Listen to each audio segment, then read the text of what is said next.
बात करते हैं टिंडल इफेक्ट की। वैसे टिंडल इफेक्ट तो हमने बचपन में पढ़ा ही है, हमने देखा भी है इवन, क्योंकि जब हम कहीं भी जंगलों में जाते हैं हम देखते हैं कि यार जैसे कोई पेड़ है फॉर एग्जांपल, तो जब सूरज की रोशनी पेड़ों से आती है तो हम उसकी रोशनी की जो हम उसकी लाइट के पाथ को हम देख सकते हैं ना। जैसे जो भी लाइट का पाथ रहता है हम क्या कहते हैं, हम clearly see the path of light. आपने खुद नोटिस भी किया होगा, जब हम फॉग में धुएं में जैसे धूप जलाई उसमें से लाइट देखते तो हम लाइट उसे धूप से जब लाइट जाती है उसका पाथ देख सकते हैं।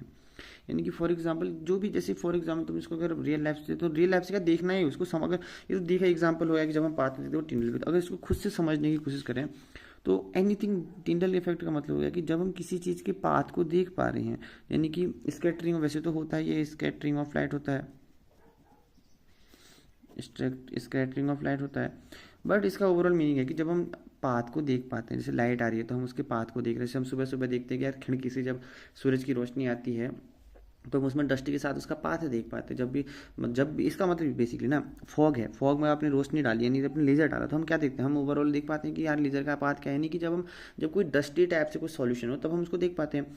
फॉर एग्जाम्पल इसको तो आपने खुद, अगर हम उसको खुद समझने की कोशिश करें तो वही चीज़ है, और कह सकते हैं कि हमने पाथ को देखने की ट्राई किया।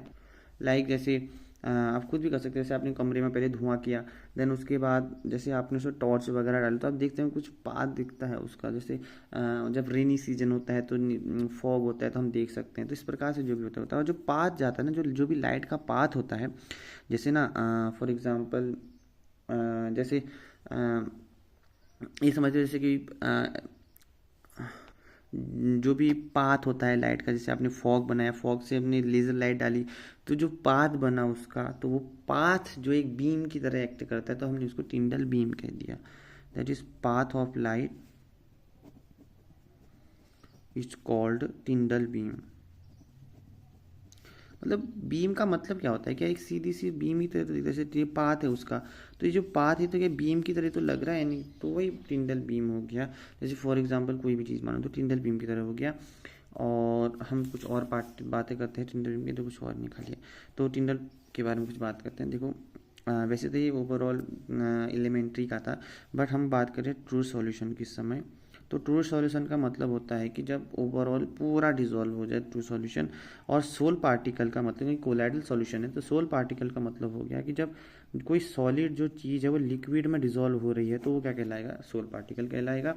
सॉलिड का लिक्विड में चेंज होना, जैसे माना आपने सॉलिड कुछ डाला, तो सॉल्यूशन में डाला आपने, लिक्विड में जैसे आपने सॉलिड डाला तो वो जो बनेगा, जो भी सॉल्यूशन बनेगा वो सोल पार्टिकल कहलाएगा। अगर वो सॉलिड आपने इस प्रकार से डाला कि ना वो ट्रू सॉल्यूशन बन पाए, ना सस्पेंशन, ना पूरी तरह घुल पाया, ना ना बिन ना ही घुल पाया, तो उसके बीच का जो मिडल वाला पार्ट है, यानी जो पूरा घुला है और जो एक भी नहीं घुला है, हल्का सा, हल्का घुला भी है नहीं भी घुला है, तो वो वाला मिडल पार्ट होता है वो क्या कहलाता है, soul particle. For example like in आपका प्लेयर, फॉर एग्जांपल आप कोई गेम भी खेल रहे हैं तो आपका ऐसा प्लेयर जो बस खाली टीम का हिस्सा है, ना खेल पा रहा है ना कुछ कर पा रहा है। जैसे हम क्रिकेट अभी वर्ल्ड कप जीता तो जो 15 खिलाड़ी थे ना वो खेल पा रहे थे मैदान में, ना वो खेले थे प्ले में ना ही हुए थे, वैसे तो टीम के हिस्सा थे, बट ओवरऑल समझे तो वो जो टॉप 11 में से जो सिर्फ 15 खिलाड़ी में से 11 खिलाड़ी खेले थे, तो उन 11 खिलाड़ी को अगर हम कहें तो